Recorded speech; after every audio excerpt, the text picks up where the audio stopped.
So much of the Russia-Ukraine developments circle around one character, Russian President Vladimir Putin. And that's the subject of this weekend's piece from our editor-in-chief, Andy Serwer. And Andy, your piece touches on Putin's motivations for all of this, but you noted that if markets are any indicator, they too will shrug this off.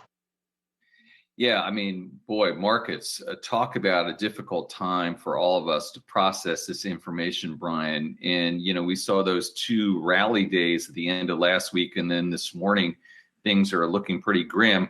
I guess, you're talking about what's going on with the ruble and Russian rates. But let's not forget the other piece of news this morning is Putin putting his nuclear forces on high alert. And nuclear forces high alert, not good for stock prices, right? I think that's kind of a simple correlation.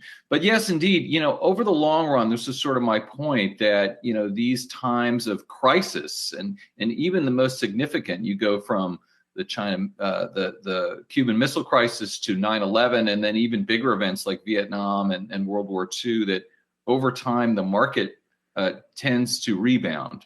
And that goes back to the old line that stocks go up and our economies expand and the stock market reflects that. So over time, the market will rebound, and it usually isn't that long. I mean, it's usually 12 months from these kinds of events. That is, if we don't go into a recession, which at this point, from the U.S. standpoint, would be doubtful that we're going into a recession. But that suggests that if we're going to rebound, that Putin's not necessarily going to be the winner here. Andy, your column got me thinking back to past periods of crisis for markets, and of course the Great Recession. I'm sure you remember this. There was this thought that somehow we can decouple from what was happening in the housing market, but I think obviously that was proven wrong, and it might be proved wrong again in here. I know markets are declining here, but J.P. Morgan out this morning saying the Russian economy can fall 20%. It's going to be hard to think that U.S. markets can decouple from something like that. Yeah, that is a great question. And by the way, you wrote a great column yourself this morning, Brian, about this and how it's a financial war really at this point. And, you're seeing a tremendous amount of rallying by the private companies in the United States, the government of the U.S., the governments in Europe and private sector in Europe as well. And this is putting a tremendous amount of pressure on Russia. The Russian economy is not that big. It is not that impactful to the global economy. It is a huge force in the energy markets when it comes to Europe. We know that a country like Italy gets 40% of its energy from Russia, and they're about 10% overall of the global energy market when it comes to supplying oil and gas. So that's very significant there. But after that, not so much. I mean, you look at exposure by U.S. companies, McDonald's has about a 4% share. There's a few others. In other words, McDonald's gets 4% of its revenues reportedly from Russia. But other than that, there's not so much exposure.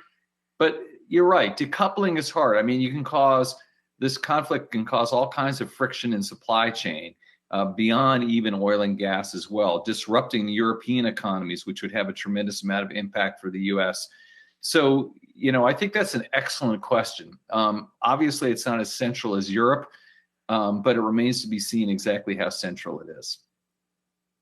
How about China? How did they play into this? I mean, second largest economy in the world. We know that Xi Jinping, the president, has tried to serve as perhaps one of these brokers, as many other jurisdictions have, to a negotiation between Ukraine and Russia. How important are they to all of the political calculations here for Putin?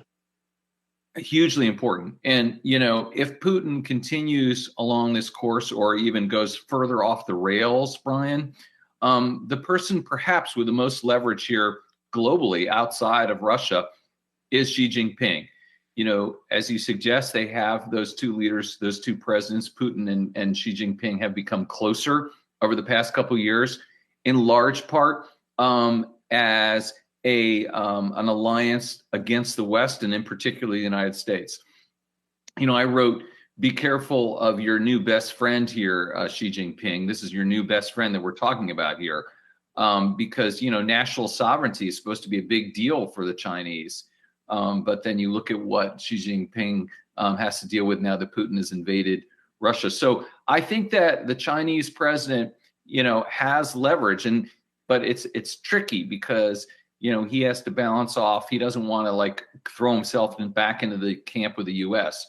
So it's a balancing act. But you've already seen late last week the Chinese president was calling for Putin to stand down a bit. So I think this very much bears watching, that relationship. Yahoo Finance editor-in-chief Andy Serwer, thanks so much.